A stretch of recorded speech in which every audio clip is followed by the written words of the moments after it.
시청자 여러분 안녕하십니까? 지난 한 주간 이스라엘과 중동에서 일어난 소식을 전하는 이스라엘 중동 리포트입니다.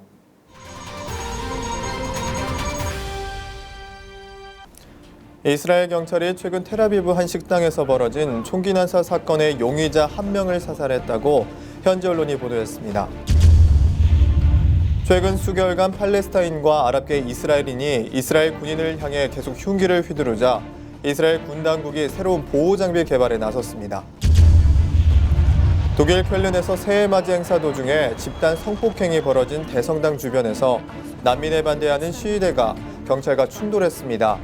앞서 신년 축하 전야제가 열린 쾰른 시내에서 아랍계와 북아프리카계로 추정되는 천여 명의 남성들이 여성들을 집단 성추행, 성폭행하고 강도 행위가 벌어졌지만 당국이 이 사실을 숨기면서 논란이 일고 있습니다. 지금부터 이 소식을 자세히 전해드리겠습니다. 첫 소식입니다. 이스라엘 경찰이 최근 텔아비브 한 식당에서 벌어진 총기 난사 사건의 용의자 한 명을 사살했다고 현지 언론이 보도했습니다. 이스라엘 경찰과 특공대는 현지 시간 8일 오후 이스라엘 북부 와디아라 지역의 아랍 마을의 한 건물에 은신해 있던 용의자 나스아트 메르헨과 총격전을 벌인 끝에 그를 사살했다고 밝혔습니다. 이번 총격전 과정에서 이스라엘 경찰 측 피해는 없었습니다. 용의자 메르헨은 앞서 새해 첫날인 지난 1일 텔아비브 도심의 한 식당에 무차별적으로 총격을 가해 2명을 숨지게 하고 최소 7명을 다치게 한 혐의를 받고 있습니다. 또한 메르헨은 도주 과정에서 텔아비브 북부에서 택시기사를 살해한 혐의도 받고 있습니다. 이스라엘 서안 지구에서는 팔레스타인인 2명이 이스라엘 군인들을 공격했다고 AFP 통신이 현지 시간 9일 보도했습니다. 이스라엘 군 대변인에 따르면 가해자들은 이날 서안지구 요르단밸리 북부의 검문소를 지키던 이스라엘 군인들에게 흉기를 휘두르며 접근했습니다. 이들은 현장에서 사살됐으며 군인들은 다치지 않은 것으로 알려졌습니다. 최근 수개월간 팔레스타인과 아랍계 이스라엘인이 이스라엘 군인을 향해 계속 흉기를 휘두르자 이스라엘 군 당국이 새로운 보호장비 개발에 나섰습니다.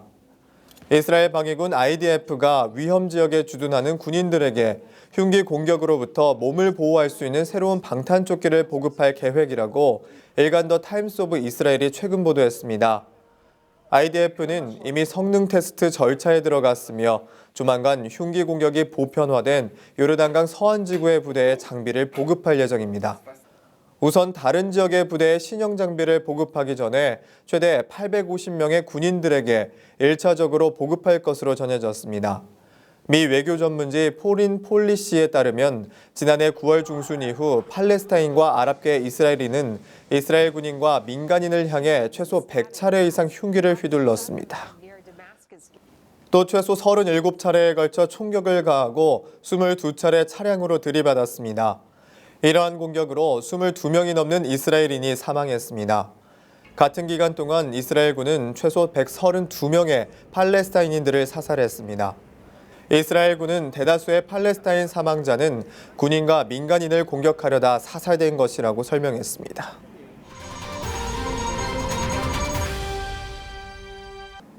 독일 쾰른에서 새해 맞이 행사 도중에 집단 성폭행이 벌어진 대성당 주변에서 난민에 반대하는 시위대가 경찰과 충돌했습니다. 현지 시간 9일 독일 경찰은 극우 성향의 시위대의 행진이 폭력 시위로 변질되자 물대포를 쏘며 시위대를 해산시켰다고 밝혔습니다.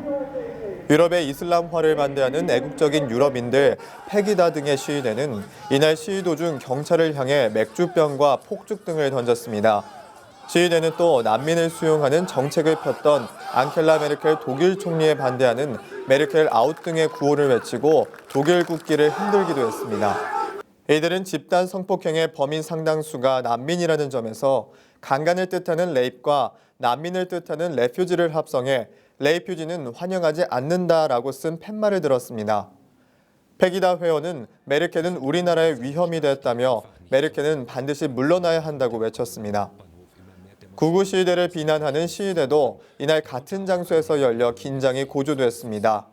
앞서 지난해 말 신년 축하 전야제가 열린 쾰른 시내에서 아랍계와 북아프리카계로 추정되는 천여 명의 남자들이 여성들을 집단 성추행, 성폭행하고 강도 행위를 했으며 성추행 신고 피해자는 무려 379명에 달했다고 경찰은 밝혔습니다. 경찰은 지금까지 31명의 용의자를 체포했으며 이들 중 대부분은 난민인 것으로 밝혀졌습니다. 이에 앙켈라 메르켈 독일 총리는 앞으로 범법자 이민에 대해서는 강경한 조처를 취하기로 했다고 밝혔습니다.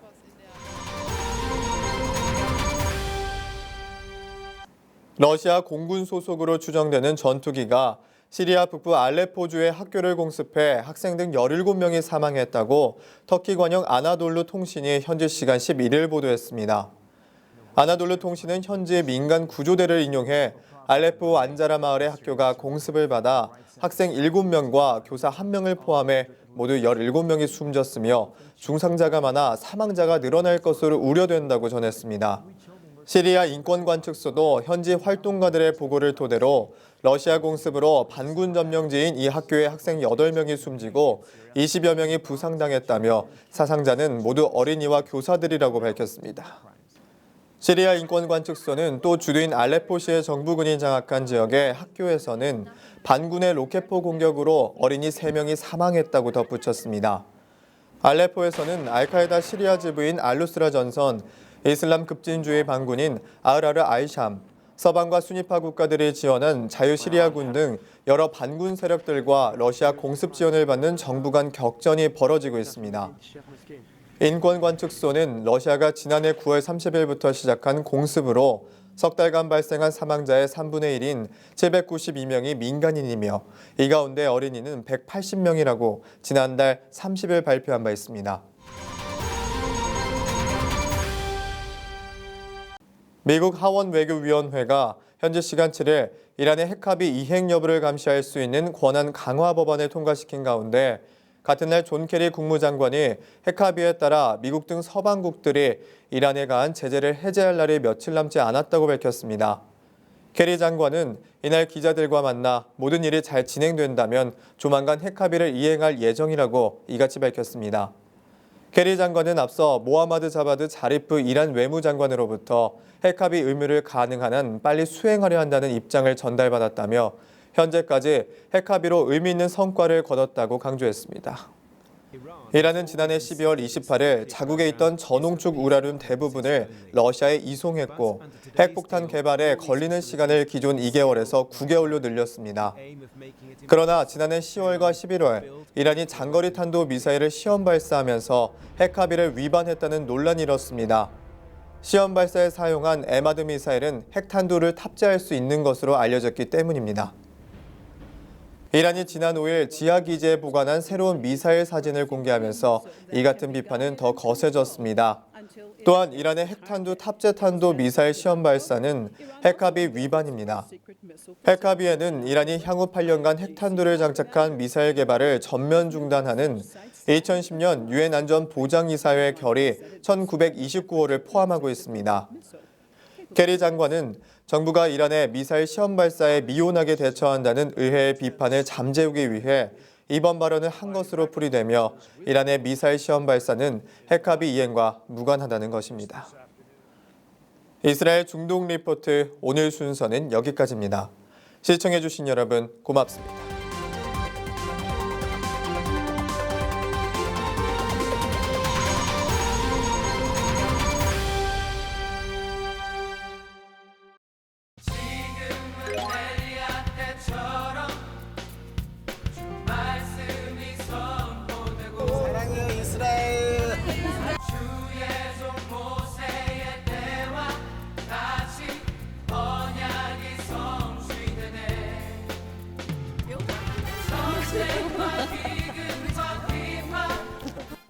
이스라엘은 하나님의 눈동자입니다.